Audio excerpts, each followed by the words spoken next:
Assalamualaikum warahmatullahi wabarakatuh. Kami dari kelompok 12 yang beranggotakan Novia Widyasari, Nunung Latifatul Munawwaroh, dan Nur Aziza Lilik Rosita.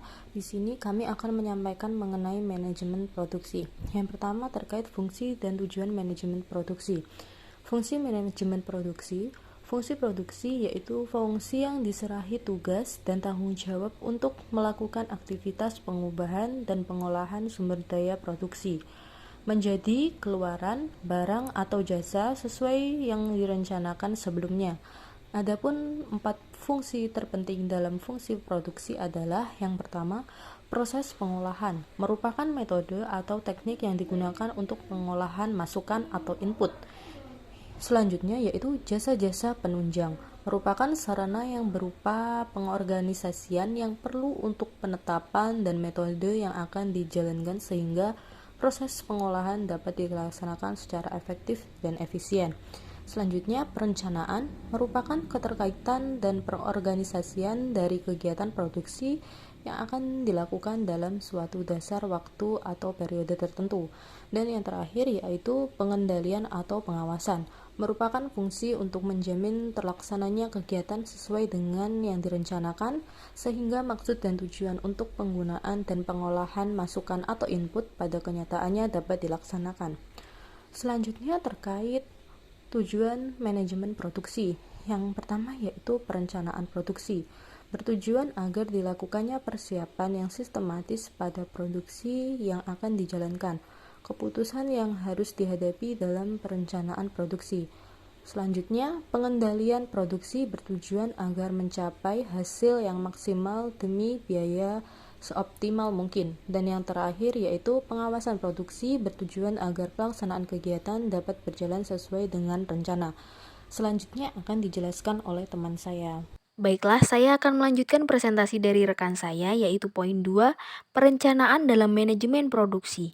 Perencanaan produksi merupakan perencanaan dan pengorganisasian sebelumnya mengenai orang-orang, bahan-bahan, mesin-mesin, peralatan lain, serta modal yang diperlukan untuk memproduksi barang-barang pada suatu periode tertentu di masa depan sesuai dengan yang diperkirakan atau diramalkan. Nah, adapun tujuan perencanaan adalah sebagai berikut. Yang pertama yaitu suatu perencanaan bertujuan untuk memperkecil resiko yang akan terjadi di kemudian hari. Yang kedua yaitu suatu perencanaan yang dibuat harus didasarkan atas target-target atau prioritas-prioritas yang ingin dibangun. Yang ketiga yaitu suatu perencanaan yang dikonsep secara baik serta dijalankan dengan benar mampu memberikan keyakinan kepada perusahaan.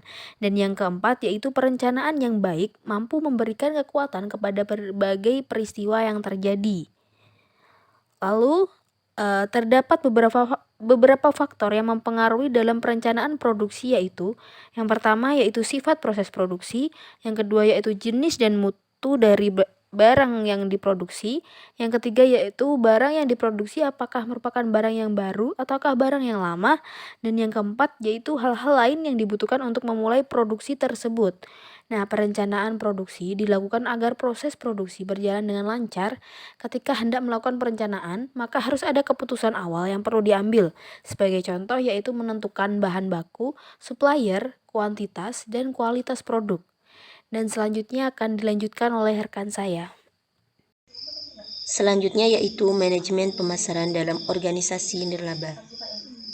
Organisasi nirlaba meliputi sekolah negeri, derma publik, rumah sakit, dan klinik publik, organisasi politis, bantuan masyarakat dalam hal perundang-undangan, organisasi jasa sukarelawan, serikat buruh, asosiasi profesional, institut riset, museum, dan beberapa para petugas pemerintah.